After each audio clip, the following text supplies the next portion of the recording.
Hi friends, welcome to bio earn. মাধ্যমিক 2021 Ryan মার্টিনের প্রশ্নবিচিত্রা থেকে জীবনবিজ্ঞানের যতগুলো মডেল কোয়েশ্চেন পেপার ছিল, অর্থাৎ 1 থেকে 17, সবগুলো কমপ্লিট করা হয়ে গেছে। আর এখন বাকি রয়েছে মধ্যশিক্ষা পর্ষদ প্রদত্ত মাধ্যমিক পরীক্ষার নমুনা প্রশ্নপত্র। এটা দুটো সেট রয়েছে, দুটো সেটের আজকে আলোচনা করব। ফার্স্ট সেট, এর পরের দিন সেকেন্ড সেট। এই দুটো কমপ্লিট হয়ে গেলে আমরা 1 নভেম্বর একটা মক টেস্টের ব্যবস্থা করেছি। সেই মক টেস্টে অংশগ্রহণ করো তোমরা সবাই। যারা 1 থেকে 10-এর মধ্যে র্যাঙ্ক করবে, তোমাদের নাম ঘোষণা করা হবে এই চ্যানেলে মক টেস্ট দেওয়ার 1 সপ্তাহ পর। তো ফ্রেন্ডস, চলো আমরা আমাদের আলোচনাতে এগিয়ে যাই। অর্থাৎ মাধ্যমিক মধ্যশিক্ষা পর্ষদ প্রদত্ত যে পরীক্ষার নমুনা প্রশ্নপত্র, সেটা আজকে আলোচনা করব। এটা পেজ নাম্বার রয়েছে 780। এই পেজ নাম্বার রায়ান মার্টিনের প্রশ্নবিচিত্রাতে তোমরা পেয়ে যাবে। যাদের এই প্রশ্নবিচিত্রাটা নেই, তোমরা প্লিজ ডেসক্রিপশানে দেওয়া থাকবে এই পিডিএফটা ডাউনলোড করে সেখান থেকে দেখে নাও। আর চলো তাহলে এখন বিভাগ কতে যে প্রশ্নটা রয়েছে সেটা দেখো। প্রথম প্রশ্ন রয়েছে, লজ্জাবতীর পাতা স্পর্শ করলে নুয়ে পড়ে। এটি হলো কেমোনেস্টি, সিসমোনেস্টি, ফটোট্রপিজম, ফটোট্যাকটিক চলন। লজ্জাবতীর পাতা স্পর্শ করলে নুয়ে পড়ে, স্পর্শের জন্য আমরা ইউজ করি সিসমো, তাহলে সিসমো ন্যাস্টি চলন। স্পর্শর এই তীব্রতার জন্য হয়, তার জন্য এটা হচ্ছে ন্যাস্টিক চলন। সেকেন্ড প্রশ্ন, ভয় পেলে মানুষের কোন হরমোনের ক্ষরণ দ্রুত বৃদ্ধি পায়? ভয় পেলে অ্যাড্রিনালিন হরমোন ক্ষরিত হয়, দিয়ে সেই ভয়, ক্রোধ, রাগ ইত্যাদির যে পরিস্থিতি সেগুলোর মোকাবিলা করে। তাহলে সঠিক উত্তর হচ্ছে অপশান ডি, অ্যাড্রিনালিন। আর এই হরমোনকে 4S হরমোনও বলা হয়, মনে রাখবে এটা। থার্ড প্রশ্ন, দেহের ভারসাম্য নিয়ন্ত্রণের সঙ্গে যুক্ত মস্তিষ্কের অংশ হল সুষুম্না শীর্ষক, থ্যালামাস, লঘু মস্তিষ্ক, গুরু মস্তিষ্ক। এর সঠিক উত্তর হবে অপশান সি, লঘু মস্তিষ্ক। লঘু মস্তিষ্ক দেহের ভারসাম্য নিয়ন্ত্রণ করে আর ঐচ্ছিক পেশির সংকোচন প্রসারণ নিয়ন্ত্রণ করে। তারপর, তুমি একটি কোষ বিভাজনের সময় কোনো বেমতন্তু তৈরি হতে দেখলে না। এই ধরনের কোষ বিভাজনকে বলা হয় অ্যামাইটোসিস, প্রথম মিওটিক বিভাজন, দ্বিতীয় মিওটিক বিভাজন, না মাইটোসিস? এর সঠিক উত্তর হবে অপশান এ, অ্যামাইটোসিস। অ্যামাইটোসিসে কোনো রকম কোষ বিভাজনের সময় বেমতন্তু তৈরি হয় না। ঠিক আছে, পরের প্রশ্ন, দীর্ঘ সুপ্তাবস্থা আছে এমন বীজযুক্ত উদ্ভিদের কম সময়ে বংশবিস্তার করতে তুমি নিচের কোন পদ্ধতির সাহায্য নেবে? দেখো, একটা বীজ দীর্ঘ সুপ্তাবস্থায় রয়েছে, অর্থাৎ তাদের সুপ্তাবস্থা হচ্ছে অনেক বেশি। এই সময় বংশবিস্তার করানোর জন্য কম সময়ে আমাদের মাইক্রোপ্রোপাগেশনের সাহায্য নিতে হবে। মাইক্রোপ্রোপাগেশন তোমরা জানো, যেখানে হচ্ছে একটা কালচার মিডিয়াম, সেখানে বিভিন্ন পুষ্টি দ্রব্য থাকে, সেখানে ওই উদ্ভিদের থেকে কোনো একটা কলা বা কোষ বা কোনো একটা অঙ্গ সেখানে রাখলে সেখান থেকে সম্পূর্ণ উদ্ভিদ তৈরি হয়। এটাকে বলা হচ্ছে মাইক্রোপ্রোপাগেশন। এই পদ্ধতির সাহায্যে এইরকম করা সম্ভব।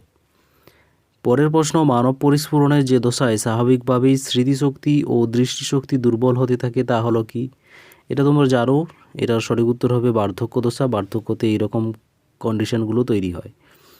পরের প্রশ্ন, প্রজনন পরীক্ষা ব্যবহার করে কোন বিজ্ঞানী বংশগতির সূত্র আবিষ্কার করেন? প্রজনন পরীক্ষা অর্থাৎ হাইব্রিডাইজেশন বা যেটাকে বলা হচ্ছে সংকরায়ন, এই পরীক্ষার সাহায্যে বংশগতির সূত্র আবিষ্কার করেন বিজ্ঞানী গ্রেগর জোহান মেন্ডেল। ঠিক আছে, তিনি অস্ট্রিয়ার একজন ধর্মযাজক ছিলেন, আর তিনি তার বেঁচে থাকাকালীন অবস্থায় কিন্তু তার এই সূত্রগুলো মর্যাদা পায়নি। তারপরে মারা যাওয়ার পরে কিন্তু বিভিন্ন বিজ্ঞানীরা যখন এটাকে রিসার্চ করে দেখে, তারপর কিন্তু এর বংশগতির সূত্র আবিষ্কার সবার সামনে প্রকাশ পায়। তারপর দেখো, ক্যাপিটাল বি, স্মল আর জিনোটাইপযুক্ত গিনিটিভ থেকে কত ধরনের গ্যামেট উৎপন্ন হবে? এটা বের করার নিয়ম আমি আগেই বলেছি, আরও একবার বলছি, 2n। n সমান হচ্ছে নাম্বার অফ হেটারোজাইগাস কন্ডিশন, অর্থাৎ কতগুলো আলাদা ধরনের জিনোটাইপ রয়েছে। দেখো, ক্যাপিটাল বির সঙ্গে স্মল বি রয়েছে, এটা হচ্ছে আলাদা রয়েছে, তার জন্য এটা হচ্ছে হেটারোজাইগাস। আর স্মল আরের সঙ্গে স্মল আর রয়েছে, এটা হচ্ছে সেম রয়েছে, তাহলে এটা হচ্ছে হেটেরোজাইগাস নয়। তাহলে হেটেরোজাইগাস কন্ডিশন এখানে 1 আছে, তাহলে 2^1 সমান 2, দু ধরনের গ্যামেট তৈরি হবে। আর সেই গ্যামেটগুলো কী হবে দেখো, ক্যাপিটাল বি স্মল আর হচ্ছে স্মল বি স্মল আর, এই দুই ধরনের গ্যামেট তৈরি হবে। তারপরের প্রশ্ন, পিতা ও মাতা উভয়ই থ্যালাসেমিয়ার বাহক হলে ওই দম্পতির যে সন্তান জন্মগ্রহণ করবে তার ক্ষেত্রে থ্যালাসেমিয়ায় আক্রান্ত হওয়ার সম্ভাবনা কত % থাকবে? ক্রস করে দেখে নাও, থ্যালাসেমিয়ায় বাহক বলেছে দুজন, তাহলে দুটো জিনোটাইপ হবে। থ্যালাসেমিয়ার যেটা স্বাভাবিক জিন তাকে প্লাস হিসাবে বলা হচ্ছে, আর একটা হচ্ছে মিউট্যান্ট জিন, দুটোতেই সেম থাকবে। থ্যালাসেমিয়ার ভালো জিন আর হচ্ছে থ্যালাসেমিয়ায় আক্রান্ত হওয়ার জিন থ্যাল। দেখো এখানে টি প্লাস হচ্ছে, ঠিক আছে, আর এটাতে হচ্ছে টি প্লাসের সঙ্গে টি প্লাসের সঙ্গে টি, তারপর এটা টি প্লাসের সঙ্গে টি, আর এটা হচ্ছে টি আর টি। দেখো প্লাস আছে মানে সেখানে হচ্ছে স্বাভাবিক, তাহলে এটা হচ্ছে স্বাভাবিক হবে, এর দুটো আলাদা করে রয়েছে তার জন্য এটা বাহক হবে, আর এটা হচ্ছে আক্রান্ত হবে। তাহলে 4টার মধ্যে একটা আক্রান্ত হচ্ছে, 4টার মধ্যে একটা মানে কত, 25, 25, 25, 25, টোটাল 100, তাহলে একটা হলে 25%। দেখো তাহলে সঠিক উত্তর হবে অপশান বি, 25%। তারপরের প্রশ্ন, ঘোড়ার অভিব্যক্তিতে প্রদত্ত কোন সজ্জাক্রমটি সঠিক? দেখে নাও কোনটা আছে, ইওহিপ্পাস তারপর মেরিচিপ্পাস, এটা হবে না, ইওহিপ্পাসের পর মেরিচিপ্পাস হয় না। অপশান বি ইকুয়াস প্লায়োহিপ্পাস, এটাও হবে না। তারপরে মেরিচিপ্পাস মেসোহিপ্পাস, এটাও হচ্ছে না। Option D Eohippus মেসোহিপ্পাস Merychippus প্লায়োহিপ্পাস equals, এটাই সঠিক উত্তর। 11 নম্বর প্রশ্ন, প্রদত্ত কোনটি সমসংস্থ অঙ্গের বৈশিষ্ট্য? সমসংস্থ অঙ্গ কি হয়? উৎপত্তিগতভাবে এক হয় কিন্তু কাজগতভাবে আলাদা হয়। ওইখানে রয়েছে উৎপত্তিগতভাবে ভিন্ন, এটা হবে না। গঠনগত দিক থেকে আলাদা, এটাও হচ্ছে না। কাজ আলাদা কিন্তু উৎপত্তিগতভাবে এক, সঠিক উত্তর অপশান সি। উটের অতিরিক্ত জলক্ষয় সহনের ক্ষমতার কারণটি হলো এদের লোহিত রক্তকণিকা লম্বাটে, এদের মলমূত্রে জলের পরিমাণ খুব কম থাকে, এটাই হচ্ছে সঠিক উত্তর অপশান বি। তারপরে নাইট্রোজেন চক্রের নাইট্রিফিকেশন নামক ধাপটির শনাক্তকারী বৈশিষ্ট্য হলো মৃত জীবদেহের প্রোটিন বিয়োজিত হয়ে অ্যামোনিয়া গঠন করে, এটা হবে না, এটাকে বলা হয় অ্যামোনিফিকেশান। অ্যামোনিয়া থেকে প্রথমে নাইট্রাইট ও পরে নাইট্রেট তৈরি হয়, এটাকে বলা হয় নাইট্রিফিকেশান, তাহলে এটাই হচ্ছে সঠিক উত্তর অপশান বি। পরের প্রশ্ন, সুন্দারল্যান্ড জীববৈচিত্র্য হটস্পটের অবস্থান হলো কোথায়? সুন্দারল্যান্ড জীববৈচিত্র্য হটস্পট তোমরা জানো আন্দামান নিকোবর দ্বীপপুঞ্জ যে রয়েছে সেখানে কিন্তু রয়েছে, তাহলে অপশান বিতে দেখো আন্দামান নিকোবর সুমাত্রা জাভা প্রভৃতি দ্বীপ অঞ্চল সুন্দারল্যান্ড জীববৈচিত্র্য হটস্পটের মধ্যে অন্তর্ভুক্ত। পরের প্রশ্ন, সর্পগন্ধা গাছের বিপন্নতার কারণ কি? বিশ্ব উষ্ণায়ন ও জলবায়ুর পরিবর্তন, বহিরাগত প্রজাতির অনুপ্রবেশ, অতি ব্যবহার ও দূষণ। সঠিক উত্তর হচ্ছে অপশান সি, অতি ব্যবহার। অতি ব্যবহারের ফলে সর্পগন্ধা গাছ আজ বিপন্ন হতে চলেছে। বিভাগ খতে শূন্যস্থান পূরণ রয়েছে। প্রথমে দেখো, ড্যাশ হরমোনের প্রভাবে বংশগতভাবে খর্ব উদ্ভিদের মধ্যে পর্বমধ্যের দৈর্ঘ্য বৃদ্ধি পায়। পর্বমধ্যের দৈর্ঘ্য বৃদ্ধি ঘটাতে সাহায্য করে জিববেরেলিন হরমোন, তাহলে এখানে সঠিক উত্তর হচ্ছে জিববেরেলিন, ঠিক আছে। তারপরে রয়েছে পিরিমিডিন জাতীয় নাইট্রোজেনযুক্ত ক্ষারকের উদাহরণ দাও।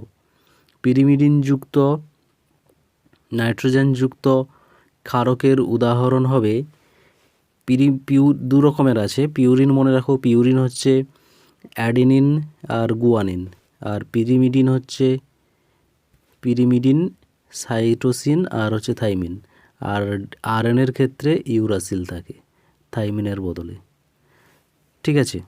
তাহলে এখানে পিরিমিডিন কি হবে, সাইটোসিন, থাইমিন বা ইউরাসিল। একই জিনের বিভিন্ন রূপকে ড্যাশ বলে? একই জিনের বিভিন্ন রূপকে বলা হয় অ্যালিল। জীবের পপুলেশনে ড্যাশ থাকলে তবেই অভিব্যক্তি ঘটে। জীবের পপুলেশনে যদি ভেদ বা প্রকরণ থাকে তখনই কিন্তু অভিব্যক্তি দেখা দেয়। তারপর জীববৈচিত্র্যের সর্বাধিক প্রাচুর্যযুক্ত অঞ্চলকে বলা হয় ড্যাশ, মেগা ডাইভার্সিটি বলা হয়। আর মেগা ডাইভার্সিটি দেশের সংখ্যা কত, 17। জলাশয়ে পুষ্টিবস্তুর অতিবৃদ্ধিকে বলে ড্যাশ, এটাকে বলা হয় ইউট্রিফিকেশান। ইউট্রিফিকেশান। আর এখানে কোন কোন পদার্থের জন্য জলাশয়ে পুষ্টির অতিবৃদ্ধি দেখা দেয়? এখানে হচ্ছে ফসফেট আর হচ্ছে সালফার, এই ধরনের বস্তুর জন্য ইউট্রিফিকেশান ঘটে। আর ইউট্রিফিকেশান হওয়ার ফলে কি হয়, সেখানে অ্যালগাল ব্লুম দেখা দেয়। তারপরে রয়েছে সত্য মিথ্যা। স্নায়ুকোষের নিউরোলেমা স্থানে স্থানে বিচ্ছিন্ন হয়ে র্যানভিয়ারের পর্ব গঠন করে, এটা সঠিক। তারপর প্রাণী কোষের কোষ বিভাজনের সময় অ্যাস্ট্রাল রশ্মি থেকে বেমতন্তু তৈরি হয়, এটাও সঠিক। অ্যাস্ট্রাল রশ্মি থেকে প্রাণী কোষের তৈরি হয়, আর অ্যানাস্ট্রাল রশ্মি থেকে উদ্ভিদ কোষে বেম তৈরি হয়। তারপরে রয়েছে ক্যাপিটাল টি ও স্মল টি গ্যামেটদ্বয়ের মিলনে ফলে হোমোজাইগোট উৎপন্ন হবে, এটা ভুল হবে। একটা ক্যাপিটাল টির সঙ্গে স্মল টি হলে সেটা হেটারোজাইগোট হয়। হোমোজাইগোট দুটো একই রকম হলে, অর্থাৎ ক্যাপিটাল টি বা স্মল টি যখন হবে তখন হোমোজাইগোট। তারপরের প্রশ্ন, জীবনের জৈব রাসায়নিক উৎপত্তি সংক্রান্ত মিলার ও উরের পরীক্ষায় মিথেন, অ্যামোনিয়া ও হাইড্রোজেন গ্যাস ব্যবহার করেছিলেন, এটা সঠিক। মিথেন, অ্যামোনিয়া ও হাইড্রোজেন ব্যবহার করেছিল, সেখানে অনুপাত কত ছিল? 2:1। তারপরে রয়েছে SO2 এবং NH3 হলো দুটি গ্রিনহাউস গ্যাস। SO2 কিন্তু গ্রিনহাউস গ্যাস নয়, NH3 গ্রিনহাউস গ্যাস, তাহলে এটা হচ্ছে মিথ্যা হবে। ফ্লেক্সর পেশি পরপর অবস্থিত দুটি অস্থিকে কাছাকাছি আসতে সাহায্য করে, এটা সঠিক হবে। ফ্লেক্সর পেশি কাছে আসতে সাহায্য করে, আর এক্সটেনসর পেশি দূরে সরে যেতে সাহায্য করে। তারপরে রয়েছে স্তম্ভ বিস্তম্ভ। দ্বিনেত্র দৃষ্টি। দ্বিনেত্র দৃষ্টি দেখো এখানে অপশান ডিতে যে রয়েছে, দুটি চোখ দিয়ে একই বস্তু দেখা যায়। দ্বিনেত্র দৃষ্টির ফলে দুটো চোখ দিয়ে একই বস্তু দেখা যায়, অর্থাৎ আমাদের যে দৃষ্টি সেটা হচ্ছে দ্বিনেত্র দৃষ্টি। সেকেন্ড রয়েছে মাইক্রোটিবিউল। মাইক্রোটিবিউল কী করে? বেমতন্তু তৈরি করে, দেখো অপশান এফে রয়েছে। কোষ বিভাজনের সময় বেমতন্তু তৈরিতে সাহায্য করে। তারপর অসম্পূর্ণ প্রকটতা, দেখো এখানে একটা অনুপাত দেওয়া আছে, অসম্পূর্ণ প্রকটতার ক্ষেত্রে এটাই ম্যাচ করে যাচ্ছে, 1:2:1, অর্থাৎ অসম্পূর্ণ প্রকটতার ক্ষেত্রে যে ফিনোটাইপ আর জিনোটাইপের অনুপাত সেটা এটাই। তারপরে রয়েছে আন্তঃপ্রজাতি সংগ্রাম। আন্তঃপ্রজাতি অর্থাৎ দুটো আলাদার মধ্যে সংগ্রাম, দেখো এখানে অপশান এতে রয়েছে একদল হরিণ আর একদল বাঘের মধ্যে সংগ্রাম। একদল হরিণের সঙ্গে বাঘের সংগ্রাম, এটা হচ্ছে দুটো আলাদা প্রজাতি, তাদের মধ্যে সংগ্রাম, আন্তঃপ্রজাতি সংগ্রাম। বায়ুদূষণ, অপশান বিতে দেখো ব্রঙ্কাইটিস রয়েছে, বায়ুদূষণের ফলে ব্রঙ্কাইটিস হয়, অর্থাৎ আমাদের যে ফুসফুস, ব্রঙ্কাস, ব্রঙ্কিওল এগুলো রয়েছে, এখানে প্রদাহ সৃষ্টি হয়, তাকে বলা হচ্ছে ব্রঙ্কাইটিস। তারপরে রয়েছে ইতর পরাগযোগ। ইতর পরাগযোগে দেখো এখানে দুটো অপশান পড়ে আছে, একটা হচ্ছে পরাগ বাহকের প্রয়োজন হয়, আর একটা রয়েছে পরাগ রেণুর অপচয় খুব কম হয়। ইতর পরাগযোগে পরাগ বাহকের প্রয়োজন হয়, আর অপচয় কিন্তু এখানে খুব বেশিও হয়। তারপর বিসদৃশ্য রয়েছে এডিএইচ, গ্লুকোজ বিপাক, রক্তবাহ সংকোচন, বৃক্কীয় নালিকায় জলের পুনঃশোষণ। এখানে দেখো এডিএইচের কাজ হচ্ছে রক্তবাহকে সংকোচন করা, আর হচ্ছে বৃক্কীয় নালিকায় জলের পুনঃশোষণ করা। গ্লুকোজ বিপাকে কিন্তু সাহায্য করে না, তাহলে এখানে বিসদৃশ্য হচ্ছে গ্লুকোজ বিপাক। মায়োপিয়ার ক্ষেত্রে কোন ধরনের লেন্স ব্যবহারে ত্রুটি দূর হয়? মায়োপিয়া দেখো, মায়োপিয়া হচ্ছে চোখের যখন রেটিনার আগে প্রতিবিম্ব হয়ে যাবে তখন তাকে বলা হচ্ছে মায়োপিয়া, আর এর ফলে ওই ব্যক্তি কাছের দৃষ্টি দেখতে পায় কিন্তু দূরের দৃষ্টি ব্যাহত হয়, আর এর জন্য অবতল লেন্স ব্যবহার করতে হয়, এর পাওয়ার হচ্ছে নেগেটিভ। পরের প্রশ্ন, পাথরকুচি হচ্ছে পত্রজ মুকুল, তাহলে কচুরিপানা কী হবে? কচুরিপানা হবে খর্বধাবক। পরে স্ত্রীলোককে হোমোগ্যামেটিক লিঙ্গ বলা হয় কেন? দেখো স্ত্রীলোকের ক্ষেত্রে কী থাকে, এক্স আর এক্স দুটো ক্রোমোজোম থাকে, দেখো এখানে দুটো ক্রোমোজোম একই রকম, তার জন্য একই রকমের ক্ষেত্রে আমরা হোমো কতটা ব্যবহার করি, আর দুটো আলাদা হলে অর্থাৎ এক্স আর ওয়াই হলে তখন বলা হবে হেটারো, অর্থাৎ এইভাবে স্ত্রী হচ্ছে হোমোগ্যামেটিক আর পুরুষরা হচ্ছে হেটারোগ্যামেটিক। তারপরে রয়েছে ফিনোটাইপ ও জিনোটাইপের মধ্যে সম্পর্ক নির্ণয় করো। দেখো ফিনোটাইপ সমান হচ্ছে জিনোটাইপ প্লাস পরিবেশ, ঠিক আছে। ফিনোটাইপকে প্রকাশ করার জন্য সেখানে জিনোটাইপের কিছু ভূমিকা রয়েছে আর পরিবেশেরও কিছু ভূমিকা রয়েছে, তাহলে এইভাবে তোমরা লিখবে ফিনোটাইপ সমান জিনোটাইপ প্লাস পরিবেশ, এইটাই হচ্ছে জিনোটাইপ আর ফিনোটাইপের মধ্যে সম্পর্ক। তারপরে রয়েছে পায়রার খেচর অভিযোজনে বায়ুথলির যে কোনো একটি ভূমিকা লেখো। বায়ুথলি কী করে? একটা হচ্ছে অতিরিক্ত অক্সিজেনের সরবরাহ করে, তারপর হচ্ছে আপেক্ষিক গুরুত্ব কমিয়ে তাকে বাতাসে উড়তে সাহায্য করে, অর্থাৎ তার ওজন কমায়, এগুলো। তারপরে রয়েছে প্রদত্ত চারটা একটা বিষয়ের মধ্যে অন্তর্গত। দেখো, অভয়ারণ্য, ইনস্টিটিউট সংরক্ষণ, জাতীয় উদ্যান, বায়োস্ফিয়ার রিজার্ভ। এখানে হচ্ছে ইনস্টিটিউট সংরক্ষণের মধ্যে সবগুলো, অভয়ারণ্য, জাতীয় উদ্যান আর বায়োস্ফিয়ার রিজার্ভ হচ্ছে সবগুলো ইনস্টিটিউট সংরক্ষণের বিভাগগুলো। লাস্ট প্রশ্ন, একটি ডিনাইট্রিফাইং ব্যাকটেরিয়ার নাম লেখো। ডিনাইট্রিফাইং বলতে কি বোঝায়? নাইট্রেট থেকে পরিবেশে নাইট্রোজেনের মুক্তি, এটাকে বলা হয় ডিনাইট্রিফিকেশান। আর ডিনাইট্রিফিকেশানে যারা সাহায্য করে তাদেরকে বলা হয় ডিনাইট্রিফাইং ব্যাকটেরিয়া। এরকম উদাহরণ হবে থিওব্যাসিলাস আর হচ্ছে সিউডোমোনাস। ঠিক আছে। তারপরে বিভাগ গ ও ঘ রয়েছে। বিভাগ গ ও ঘতে যে প্রশ্নগুলো রয়েছে সেগুলো দেখে নাও। যদি সলভ করতে প্রবলেম হয় তাহলে তো অবশ্যই কমেন্ট করে জানাও। এর মধ্যে আমি কয়েকটা প্রশ্ন পেয়েছি, যারা সলভ করতে পারোনি তাদের জন্য পরে আমি আর একটা ভিডিও বানিয়ে আপলোড করব, সেই প্রশ্নগুলো সলভ করা থাকবে সেখানে। ঠিক আছে। তো ফ্রেন্ডস, এই ছিল আজকে আমাদের আলোচনা। আর বাকি রইল মাধ্যমিক মধ্যশিক্ষা পর্ষদের নমুনা প্রশ্নপত্র সেকেন্ড, সেটা একদিন আলোচনা করব, তারপরেই আমাদের মক টেস্ট। ঠিক আছে, এই ছিল আজকের আলোচনা। আর তোমরা সবাই পড়তে থাকো, ভালো থেকো, অল দ্য বেস্ট। দেখা হচ্ছে পরের ভিডিওতে। আর প্রতিনিয়ত এই রকম জীবনবিজ্ঞান বিষয়ের যে কোনো টপিক তোমাদের আলোচনা, ডিসকাশন জানতে অবশ্যই চ্যানেলটিকে সাবস্ক্রাইব করে রেখো।